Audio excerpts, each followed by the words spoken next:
Shalom Bapak, Ibu, dan Saudara yang ada di rumah. Pada pagi hari ini kita patut mengucap syukur atas kemurahan Tuhan, kita masih boleh beribadah bersama-sama. Meskipun hari-hari ini kita dicekam rasa ketakutan, tapi saya yakin dan percaya saat ini Bapak Ibu Saudara ada sukacita. Haleluya. Dan mari saya mengajak Bapak Ibu Saudara, kita akan memulai ibadah pada pagi hari ini. Kita akan angkat pujian, ingat kasih-Nya, ingat kebaikannya, dan ingat anugerahnya. Karena Dia telah selamatkan kita semua di tempat ini. Haleluya.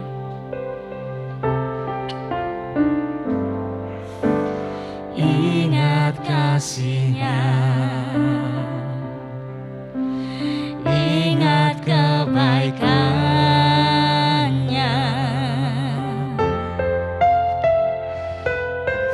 dan anugerahnya. Selamatkanku,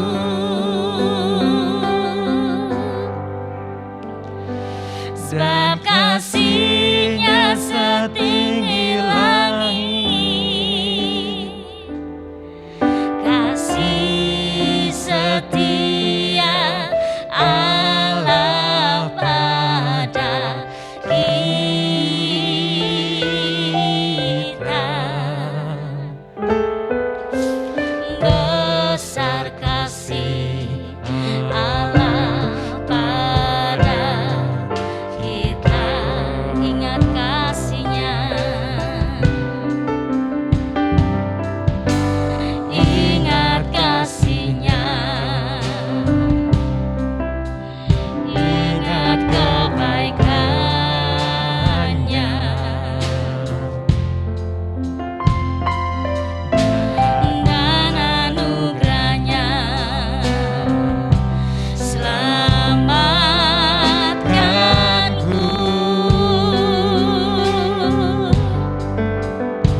lupa saudara yang ada di rumah. Katakan haleluya. Ku takkan lupa kasih-Nya. Ku takkan lupa kasih Engkau Tuhan. Ku takkan lupa anugerah-Nya. Penuhkan aku. Kau penuhkan amin.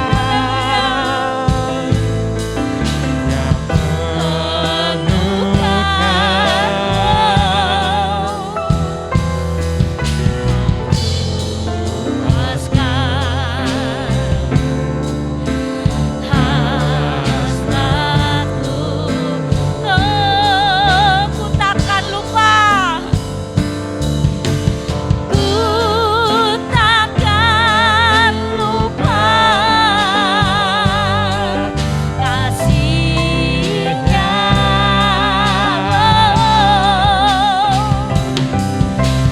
Ku takkan lupa anugerah-Nya. Ya penuhkan,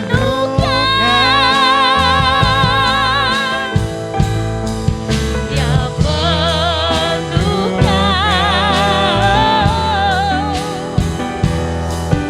ya puaskan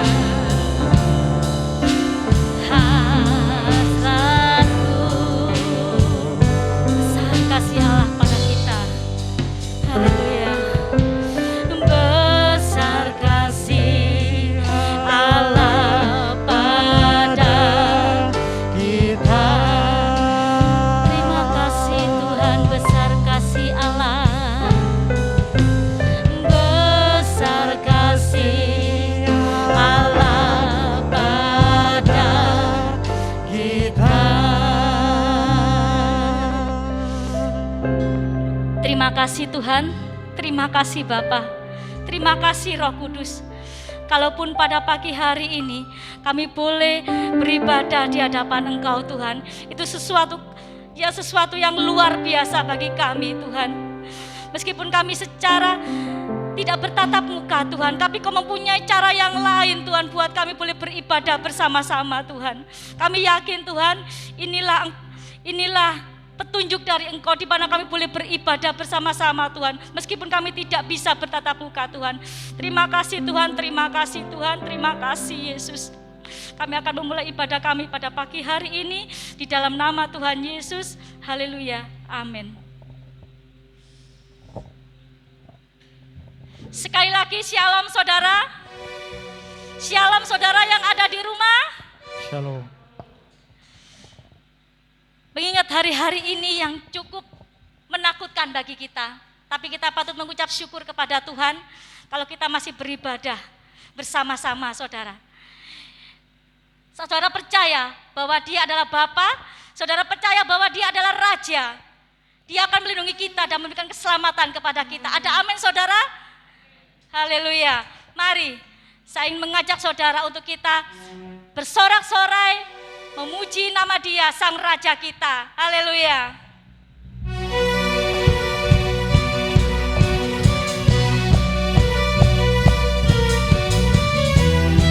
Haleluya. Dia Sang Raja kekuatan kita. Haleluya. Mari saudara kita bertepuk tangan bersama-sama. Kita bersorak-sorai buat Tuhan. Amin. Bersyukur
Engkau Tuhan Rajaku.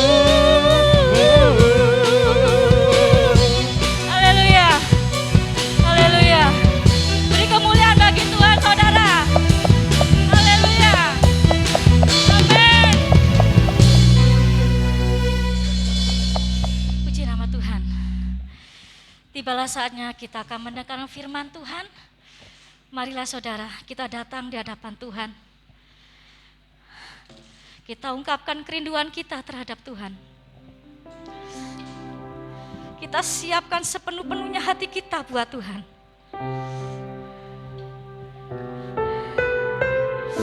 Ungkapkan kerinduan saudara di hadapan Tuhan saat ini. Haleluya, Yesus. Tuhan, aku rindu.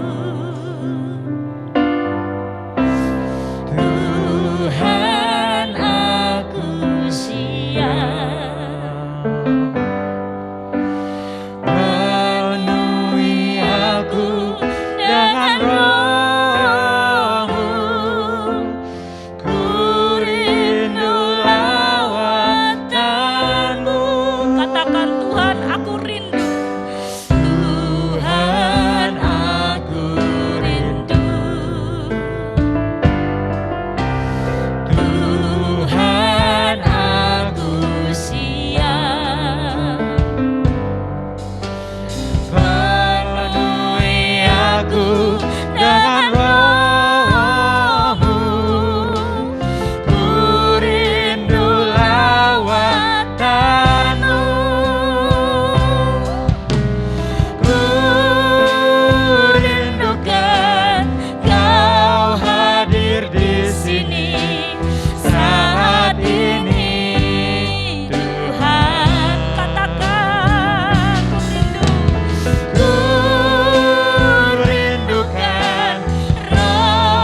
hadir di sini saat ini.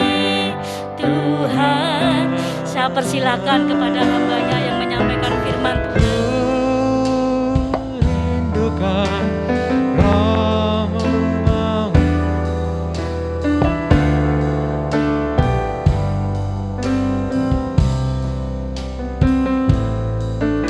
Saat ini Yesus,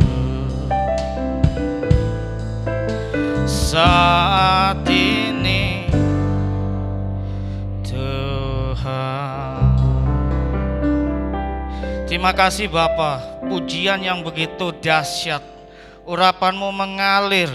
Walaupun kami dari masa PPKM Bapa, tetapi kami yang ada di rumah Tuhan, hamba-Mu yakin urapan-Mu mengalir, urapan-Mu menjamah setiap jemaat-Mu yang mendengarkan pagi ini Tuhan. Roh Kudus bekerja, Engkau memakai setiap anak-anak-Mu Tuhan, juga Engkau memakai hamba-Mu untuk memberitakan apa yang menjadi rema dalam kehidupan hamba-Mu Tuhan.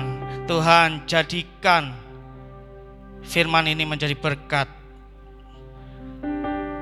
dalam kehidupan setiap jemaat-Mu Tuhan. Di dalam nama Tuhan Yesus Kristus kami berdoa dan mengucap syukur. Haleluya. Amin. Shalom. Saya ucapkan hidup sehat, tetap jaga kesehatan, apalagi masa-masa PPKM. Kita patuhi peraturan-peraturan yang pemerintah telah lakukan untuk kita semua. Ini hal yang sangat luar biasa. Hari demi hari, bulan demi bulan mencekam, tetapi kita sebagai anak-anak Tuhan serahkan hidup kita kepada Tuhan, karena cuma itu satu-satunya harapan kita. Saya nggak akan panjang lebar, karena nanti kita akan melakukan perjamuan suci juga. Saya akan membagikan apa yang saya dapat, dan kita sama-sama belajar, kita sama-sama menyimak, kita sama-sama meneliti apa yang Tuhan katakan di dalam kehidupan kita. Pagi ini saya akan membagikan yaitu anak yang terhilang. Itu ada di Alkitab yang terjadi di Lukas 15 ayat yang ke-11 sampai ke-24. Lukas 15 ayat 11 sampai ke-24 dengan perikop perumpamaan tentang anak yang hilang. Bapak Ibu menyimak di rumah masing-masing, membuka Alkitabnya apapun itu bentuknya. Saya akan membacakannya. Lukas 15 ayat 11 sampai yang ke-24. Yesus berkata lagi, ada seorang mempunyai 2 anak laki-laki. Kata yang bungsu kepada ayahnya, "Bapa, berikanlah kepadaku bagian harta milik kita yang menjadi hakku." Lalu ayahnya membagi-bagikan harta kekayaan itu di antara mereka. 13. Beberapa hari kemudian anak bungsu itu menjual seluruh bagiannya itu, lalu pergi ke negeri yang jauh. Di sana ia memboroskan harta miliknya itu dengan hidup berfoya-foya. Saya nanti akan baca selanjutnya. Saya akan membagikan supaya kita tepat waktu. Kisah ini menceritakan tentang seorang ayah yang mempunyai 2 anak. Gak disebut namanya siapa, tetapi si bungsu dan si sulung. Dan si bungsu ini meminta hartanya, miliknya, haknya untuk dibagikan. Padahal kalau dibilang, kalau orang mau minta harta, warisan, nunggu orang tuanya meninggal baru dapat. Tapi si bungsu minta harta warisannya dibagikan. Karena apa? Karena dia mau pergi jauh, mau hidup bebas, mau lepas dari ayah dan keluarganya. Di ayat 11 mengatakan bahwa di ayat yang ke-13, beberapa hari kemudian anak bungsu itu menjual seluruh bagiannya itu, lalu pergi ke negeri yang jauh. Di sana ia memboroskan harta miliknya itu dengan hidup berfoya-foya.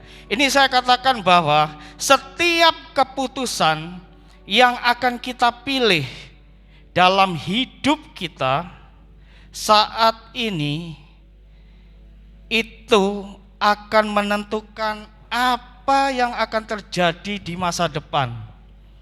Kelihatannya memang sepele, tetapi apa yang terjadi dalam kehidupan kita itu tergantung dari keputusan yang kita ambil. Seperti si anak bungsu ini, dia mau hidup bebas, mau jauh pergi, melakukan apa yang dia ingin lakukan. Hidup bebas, menghambur-hamburkan uang, menghabiskan uang, ya.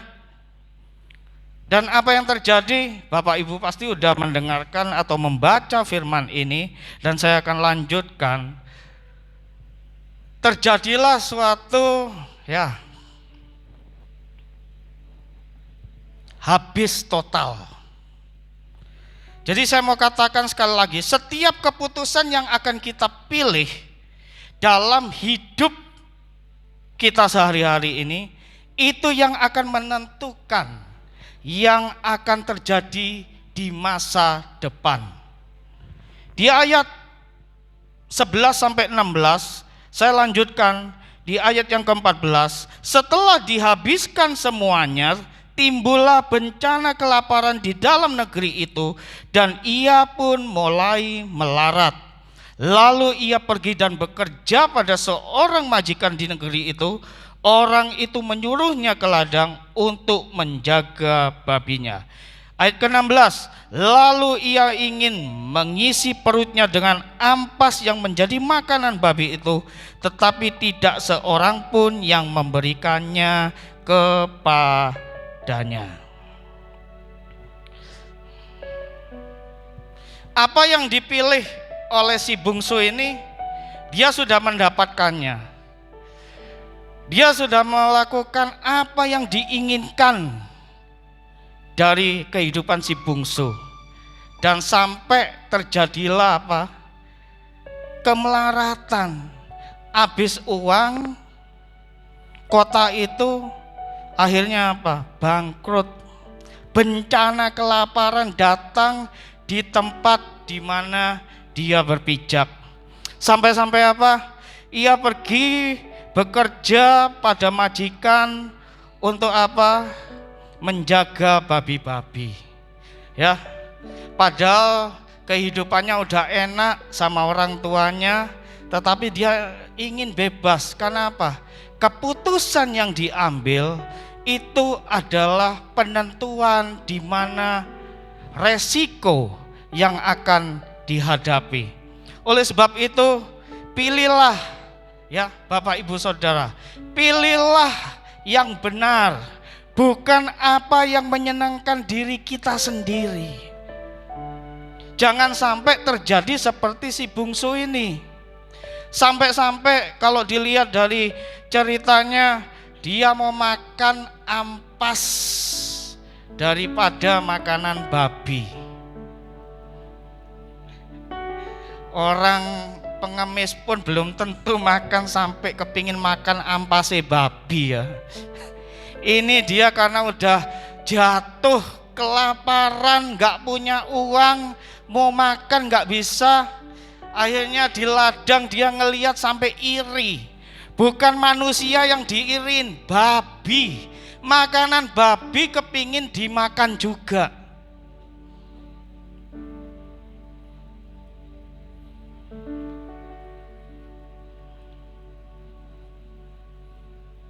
Saya katakan sekali lagi, banyak hal terjadi dalam kehidupan kita. Tantangan, rintangan, godaan, cobaan. Apalagi sekarang ditambah PPKM. Orang udah mulai resah, mulai gelisah, mulai takut, mau makan apa, kerja apa.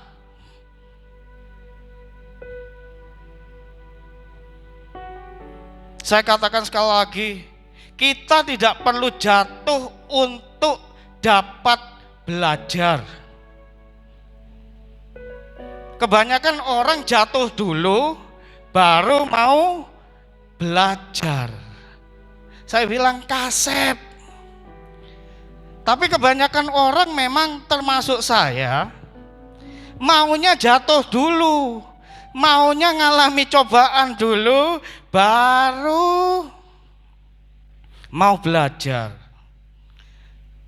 Saran saya sih sebetulnya ya, kalau kita bisa hindari dengan belajar dari kesalahan orang lain.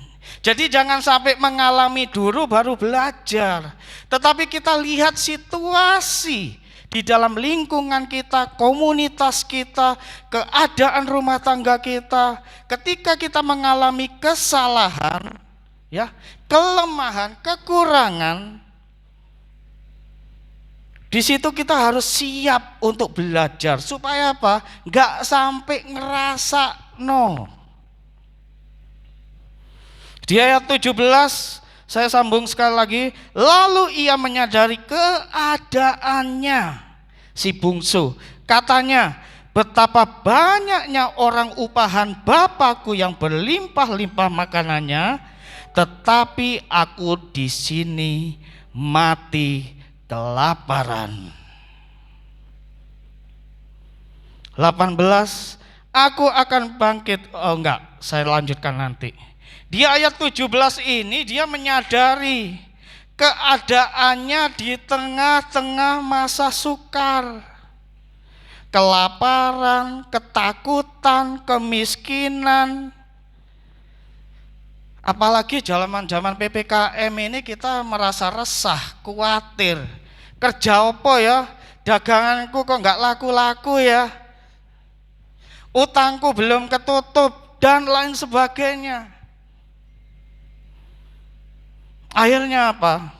Si bungsu memutuskan untuk kembali pulang. Pulang ke siapa? Pulang ke rumah bapaknya. Dan ini yang sering dimiliki oleh anak-anak Tuhan.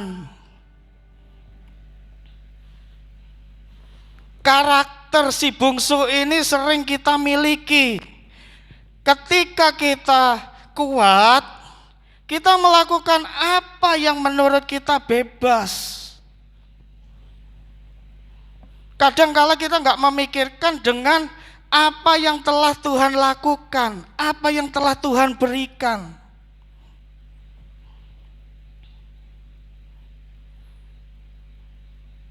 Saya melihat cerita ini, si bungsu pulang bukan karena kepingin ketemu bapaknya. Tetapi apa? Si bungsu pulang karena kelaparan. Karena ketakutan, kemiskinan yang dia alami. Sampai dia berpikir, aku di sini sampai mau makan ampas, sedangkan buruh bapakku berkecukupan. Sama halnya dengan kita sebagai anak-anak Tuhan, yang kadang datang kepada Tuhan hanya ketika kita mengalami apa aja, kesulitan, masalah, tantangan, rintangan, cobaan, godaan. Dan yang lebih parahnya lagi apa? Sekedar meminta berkat yang daripada Tuhan. Bukan merindukan pribadi Tuhan, tetapi merindukan apa yang menjadi kebutuhannya. Ngerasa enggak? Kadang saya begitu juga seperti bungsu ini. Ketika tempuruk datang sama Tuhan ngerengek-rengek. Ketika kuat, kita nggak butuh Tuhan. Dan kabar baik yang saya mau bagikan, saya nggak mau ngomong tentang keburukannya aja. Tetapi kabar baiknya adalah sebagai bapak, ya. Sebejat apapun anak, sebobrok apapun anak, kesalahan anak, sang bapak tetap tidak pernah meninggalkan. Itu kabar baiknya. Apapun yang kita lakukan, kita remehkan, kita tidak pedulikan kepada bapak, bapak tetap tidak pernah meninggalkan ataupun menolak anak-anaknya. Yang kedua, Tuhan selalu membukakan pintu dan menerima apa? Kita yang datang kepadanya dengan motivasi hati seperti apapun. Ini loh, saya katakan tadi, motivasinya datang kepada Tuhan itu dalam bentuk apapun itu. Walaupun mungkin Tuhan ngeliat, oh seru aku njero atimu, awakmu teko yang kene mek butuh. Tapi Tuhan tetap menerima, tetap membukakan pintu.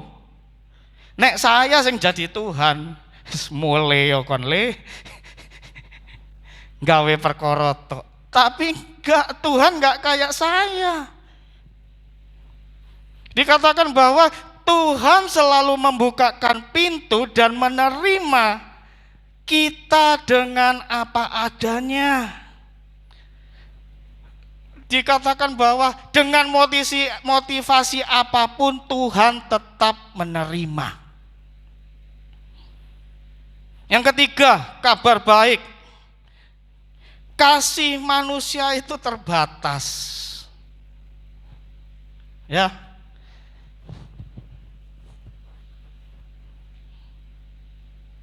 Mungkin saya sama istri saya ada batasnya kasihnya. Saya sama bujo ada batasnya kasihnya. Tetapi kasih Tuhan Yesus itu tidak pernah berkesudahan. Karena apa? Tuhan itu adalah kasih. Dia sendiri adalah kasih. Di ayat 18 saya akan lanjutkan. Aku akan bangkit dan pergi kepada Bapakku dan berkata kepadanya, Bapa, aku telah berdosa terhadap surga dan terhadap Bapa. 19, aku tidak layak lagi disebutkan anak Bapa. Jadikanlah aku sebagai salah seorang upahan Bapa.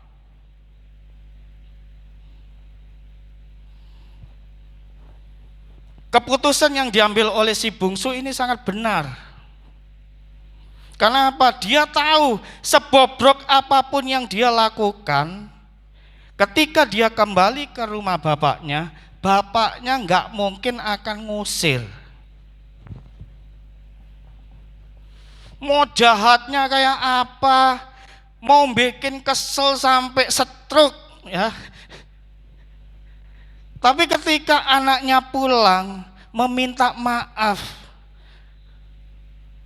si bapak menerima, membuka pintunya.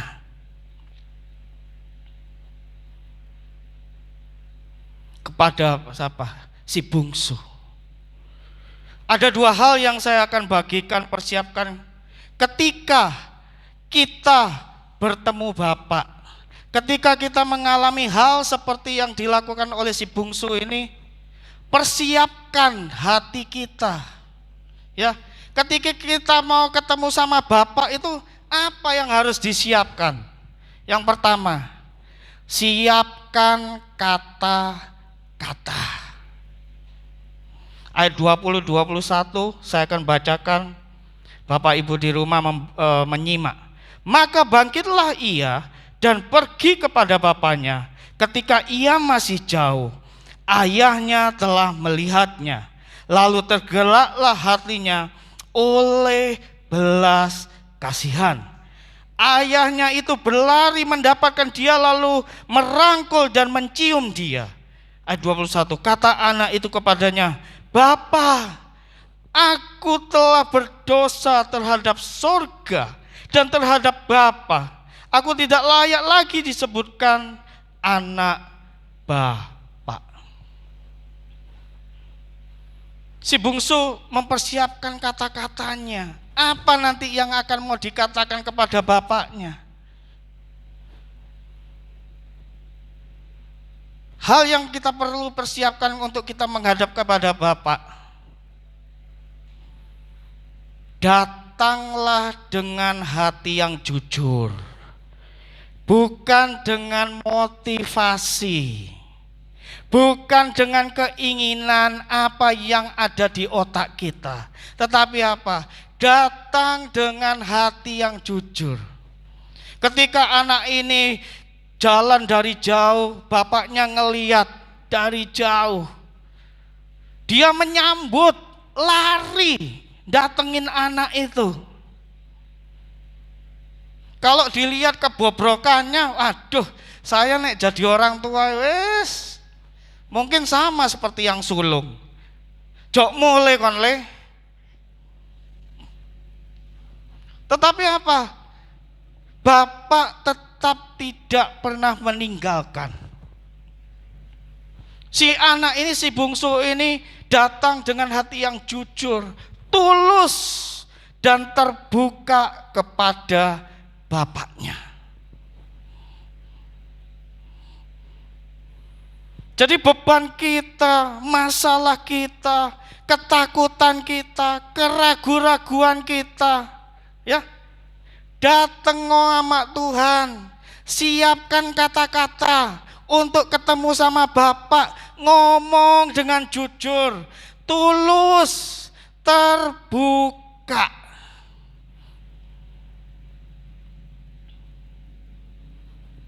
Bahkan kalau saya bilang hal yang masih tersembunyi, yang masih gerumpel, yang masih nyelip-nyelip, dateng ngombek Bapak, ngomong sing jujur, tulus, terbuka apa adanya. Maka apa? Sambutan Bapak kepada anak itu sangat luar biasa. Dan seorang pun tidak akan mengetahui hati. Yang kedua, persiapan ketika kita ketemu sama Bapak kita atau Bapak di sorga, yaitu Tuhan Yesus Kristus. Datanglah kepada Tuhan dengan kesungguhan hati. Kenapa saya katakan harus datang dengan penuh kesungguhan hati? Sebab Bapak adalah pribadi yang terlebih dahulu rindu untuk menyambut dan mempersiapkan yang terbaik bagi setiap anak-anaknya. 22 saya bacakan, tetapi ayah itu berkata kepada hamba-hambanya, lekaslah bawa kemari jubah yang terbaik, pakaikanlah itu kepadanya, dan kenakanlah cincin pada jarinya dan sepatu pada kakinya. 23, dan ambillah anak lembu tambun itu, sembelilah dia, dan marilah kita makan dan bersukacita. Ayat yang ke-24, sebab anakku ini telah mati dan menjadi hidup kembali, ia telah hilang dan didapat kembali, maka mulailah mereka bersukacita. Ini sikap hati, siapkan hati kita, sikap hati kita penuh dengan kesungguhan. Karena Bapak adalah pribadi yang terlebih dahulu rindu untuk menyambut. Ketika anaknya jauh, udah lama gak pernah pulang, kelihatan sang Bapak datang, menghampiri, melihat ketulusan, kesungguhan hati sang anak, sang bapak membuka hatinya, tidak menutup pintu untuk anaknya, ya. Dan ini yang harus kita punyai dalam kehidupan kita sebagai anak-anak Tuhan. Tuhan Yesus adalah pribadi yang lemah lembut. Bahkan sekalipun dia mengenal setiap detail kehidupan kita, ya. Tuhan itu tahu detail-detail kehidupan kita itu kayak apa, dramanya itu kayak apa, skenarionya itu kayak apa. Bagaikan main film. Tapi apa? Tuhan tetap ingin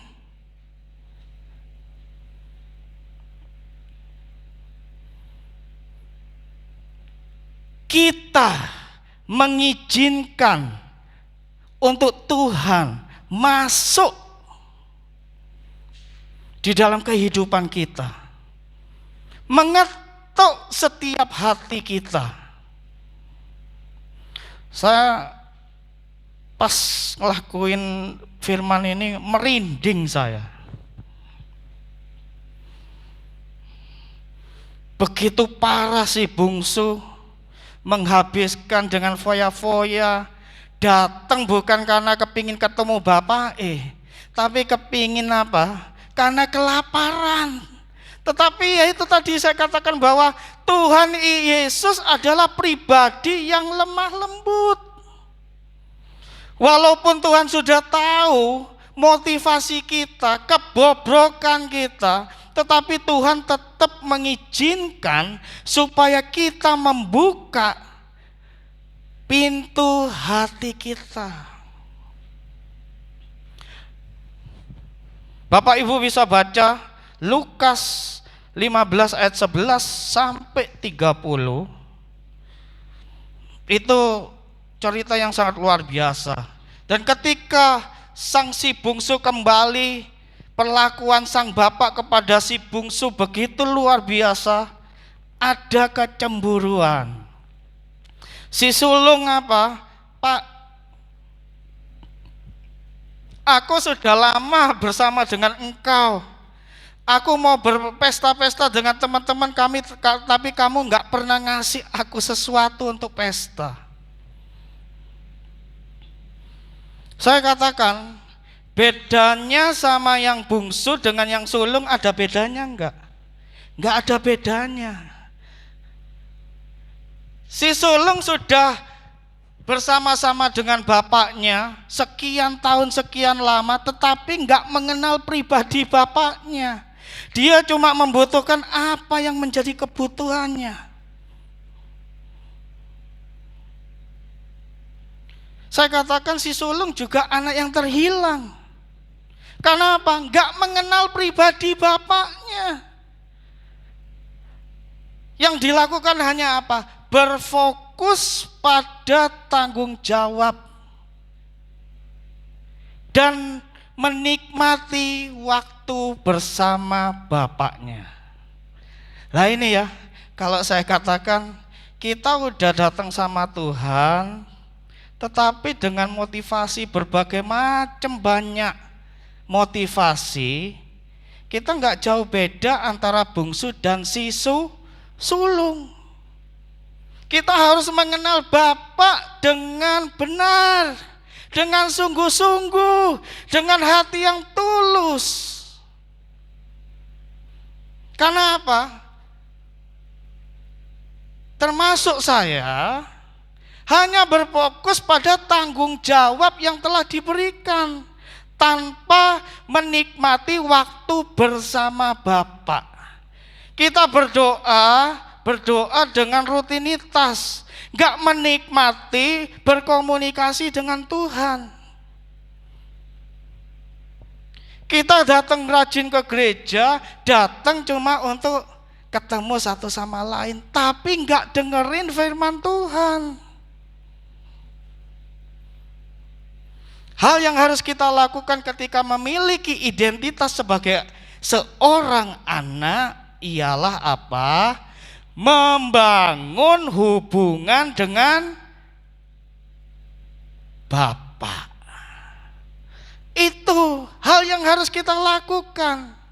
Ketika kita memiliki identitas sebagai seorang anak, harus ngerti, harus paham bahwa kita harus membangun hubungan dengan Bapa. Kenal sama tahu itu ada bedanya. Saya tahu Bujo, tapi saya nggak kenal Bujo. Saya tahu Ibu Yudit, tapi saya nggak mengenal Ibu Yudit. Tahu sekedar tahu, tapi kalau mengenal, kita akan tahu sampai ke detail-detailnya. Nah, itu yang harus kita miliki dalam kehidupan kita sebagai anak-anak Tuhan. Itu aja yang bisa saya bagikan. Dan di akhir cerita, di ayat 31, kata ayahnya kepadanya, "Anakku, engkau selalu bersama-sama dengan aku, dan segala kepunyaanku adalah kepunyaanmu. Kita patut bersukacita dan bergembira karena adikmu telah mati dan menjadi hidup kembali. Ia telah hilang dan didapatnya kembali." Itulah pesan yang saya bisa dapat bagikan kepada Bapak Ibu Saudara, terutama di rumah ya, melihat siaran ini. Apakah kita merasa menjadi anak-anak yang hilang, yang penuh dengan motivasi? Satu-satunya jalan adalah keputusan si bungsu kembali kepada bapaknya. Karena dia tahu ketika dia kembali kepada bapaknya, dia mempunyai iman yang kuat, dia mempunyai keteguhan yang kuat. Kalau dia datang, bapak tidak akan pernah meninggalkan. Bapak akan selalu menolong kita. Terima kasih, Tuhan memberkati.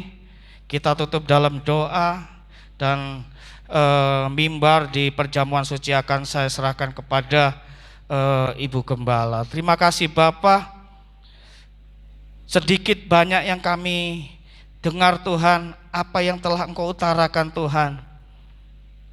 Kami tidak mau mengalami dulu baru belajar Bapak, tetapi biarlah kami mau belajar untuk dapat menghindari, supaya kami tidak mengalami Bapak.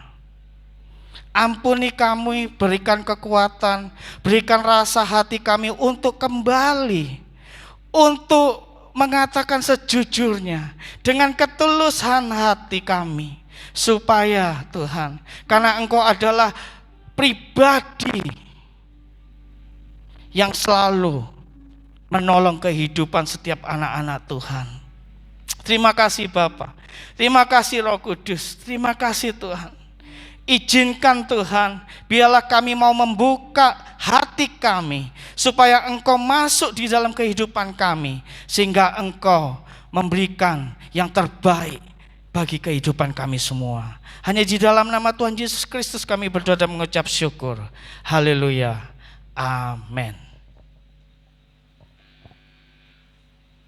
Kita telah mendengar paparan firman Tuhan, bahwa kasih Bapa itu sempurna.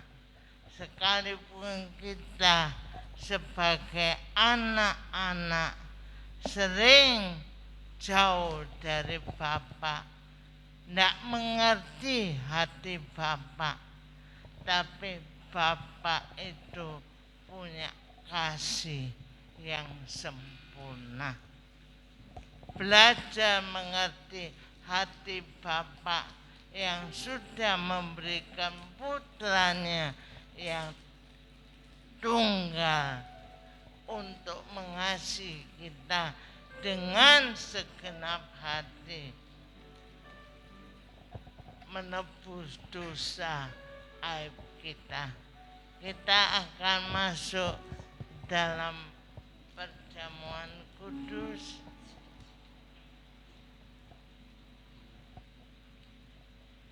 Ya, kita tahu datang dengan hati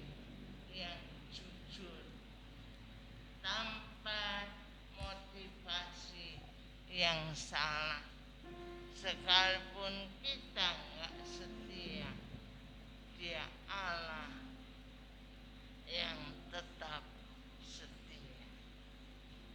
Angkat roti yang ada di tangan kita lebih tinggi dari kepala.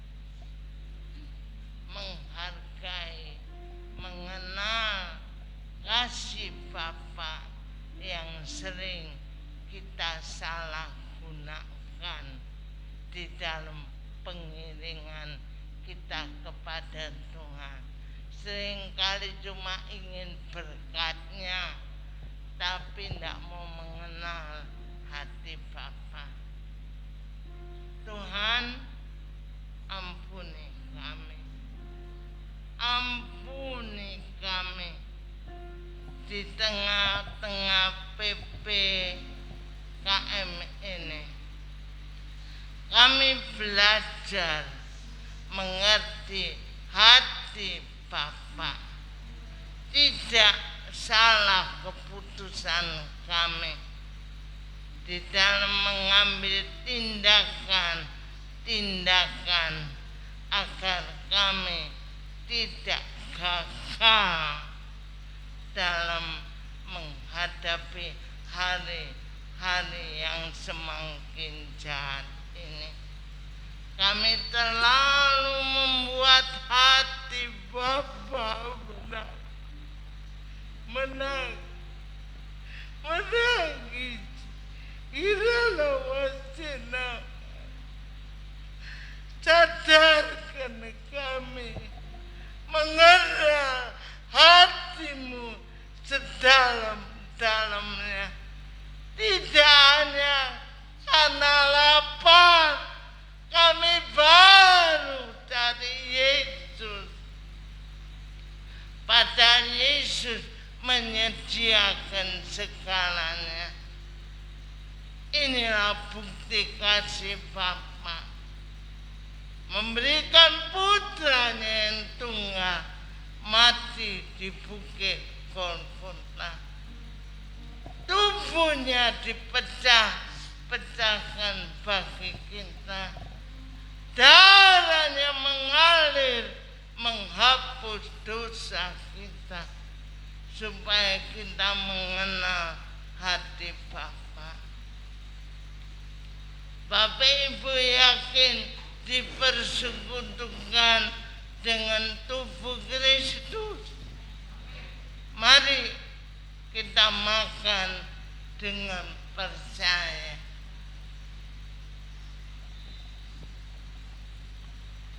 Terima kasih.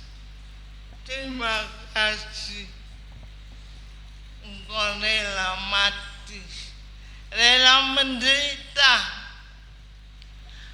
Kepala di mahkota duri, tangan kaki dipakul, lambungnya ditusuk. Bukti kasih-Mu supaya kami mengenal kasih Bapa yang tidak berkesudahan. Angkat tangan lebih tinggi. Bapak Ibu yakin dipersekutukan dengan darah Kristus. Ini darah-Mu, darah yang tercurah, setetes darah Yesus menyucikan dosa, aib pemberontakan kami. Sehingga oleh pilur-pilur kami disembuhkan. Bukan hanya disembuhkan, ada pengampunan. Mari kita minum bersama dalam nama Yesus.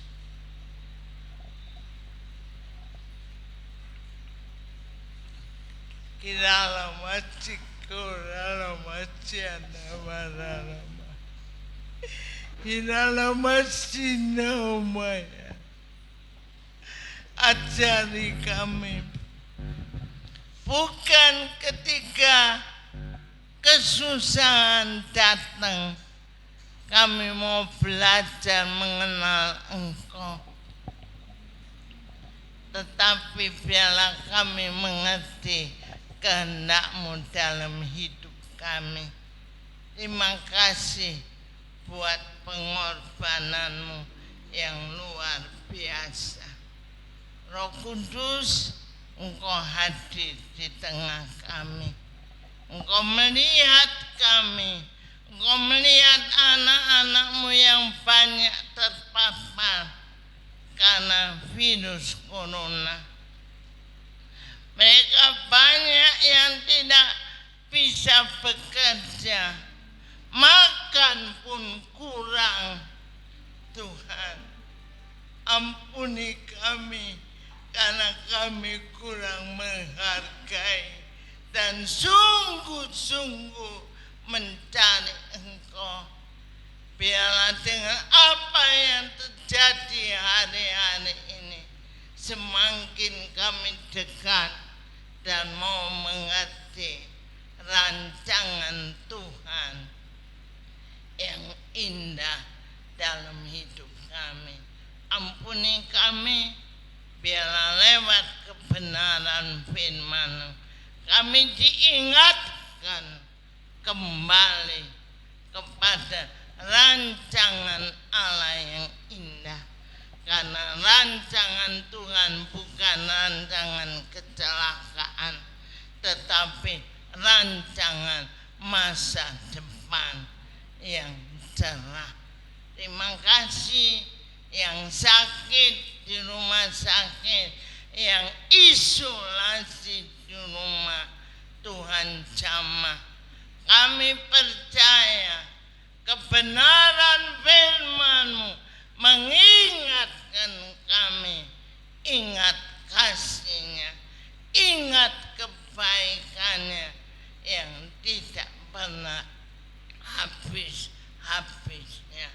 Berkati Indonesia, nyatakan kemuliaan-Mu bagi Indonesia. Ampuni bangsa ini yang sudah membelakangi Engkau.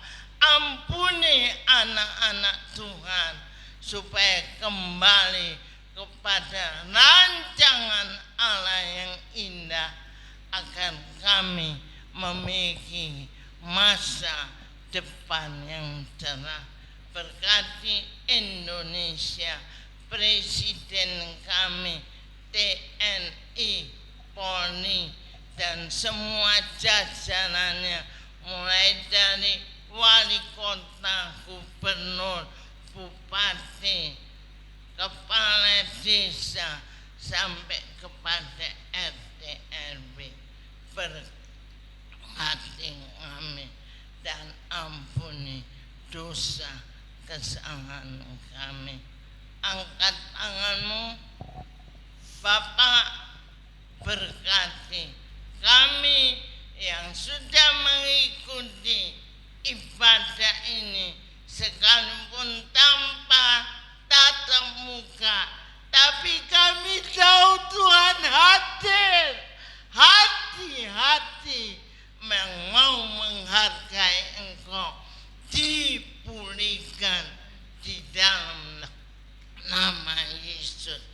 Berkat yang daripada Bapa, Putra, Roh Kudus menyertai kami semua, baik yang di rumah maupun yang ada di berbagai tempat. Terpujilah nama-Mu untuk selama-lamanya. Haleluya. Yang percaya katakan amin. Selamat hari Minggu. Tetap pakai protokol kesehatan. Tuhan memberkati, jaga jarak, dan jangan kemana-mana, keluar rumah kalau tidak penting. Tuhan memberkati. kita semuanya.